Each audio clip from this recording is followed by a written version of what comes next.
Okay, so we're back for another deep dive. Always ready for a deep dive. This time it's going to be a juicy one. Ooh, juicy. Yeah, it is. You know, everyone's been buzzing about Deadpool and Wolverine. Yeah, it was the new one, right? Just came out. Yeah, and the action sequences are insane, but that's not even what everyone's talking about. Really? Yeah. What else is going on? It's something deeper, something a little bit darker. Oh, I love a good mystery. Oh, you're going to love this one. So Blake Lively, who plays Ladypool, she filed a lawsuit against Justin Baldoni, who's her co-star and director in another movie. Oh, wow, right. I remember hearing something about that. Yeah, this was all happening during the filming of It Ends With Us. Yeah.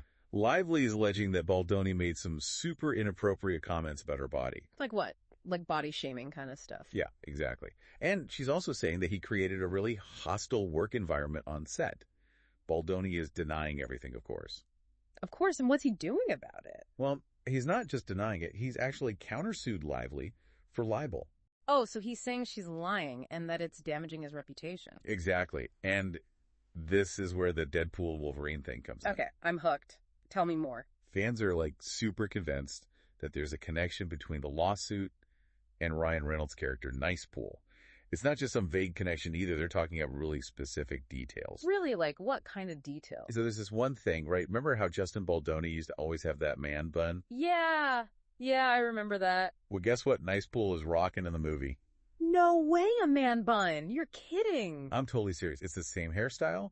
And then there's the scene where Nicepool makes a comment about Ladypool's body after she's had a baby. Oh my God, people are going to go crazy over that. They already are. Fans are saying it's totally referencing the body shaming allegations in Lively's lawsuit. It's interesting, right, how art can imitate life sometimes. Like, how often do you see these real-life dramas playing out on screen? All the time. Yeah. But the thing is, are the filmmakers doing this on purpose, or is it just a coincidence? Yeah.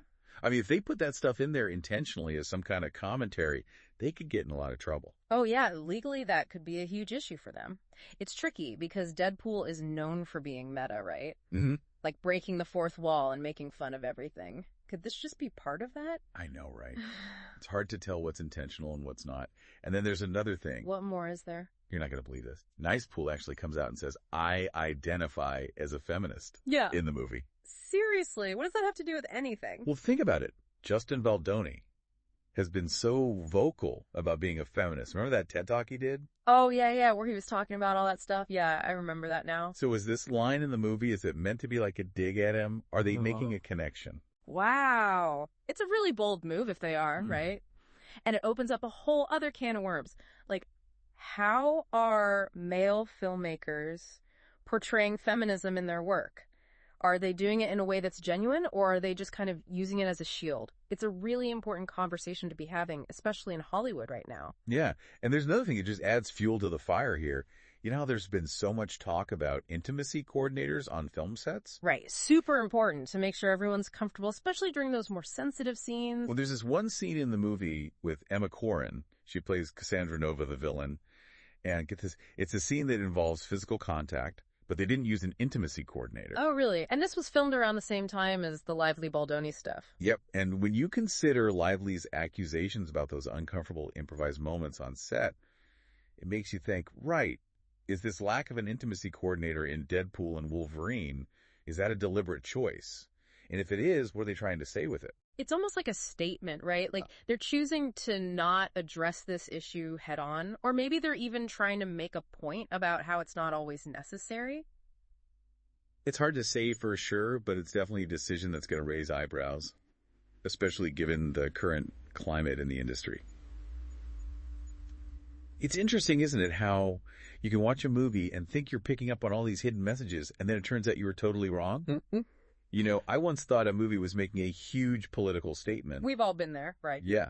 And then I read an interview with the director, and he was like, nope, that wasn't my intention at all. Mm-hmm. It just goes to show how our own experiences and biases can shape how we interpret art. It's kind of the beauty of it, right? Yeah, totally. Art is subjective. It's open to interpretation, and it can spark these really interesting conversations. So where do we stand with all this? Well, Lively and Baldoni are still locked in their legal battles. The filmmakers haven't said a word about any of this, and fans are going wild with theories. It's fascinating how Even a superhero movie can spark such a complex discussion about real-world issues. It's a reminder that these issues, they're everywhere. Even in our entertainment, they're woven into the fabric of our culture. So here's something to think about, and let us know what you think.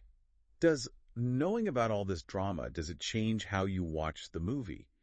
Are all these little details just a big coincidence, or is there something more going on? It's a wild situation for sure, and it just goes to show how art imitates life in the most unexpected ways. Sometimes the most interesting stories are happening behind the scenes. And those behind-the-scenes stories can have a big impact on how we experience the final product. Let us know your thoughts, and until next time, happy watching. Keep those theories coming.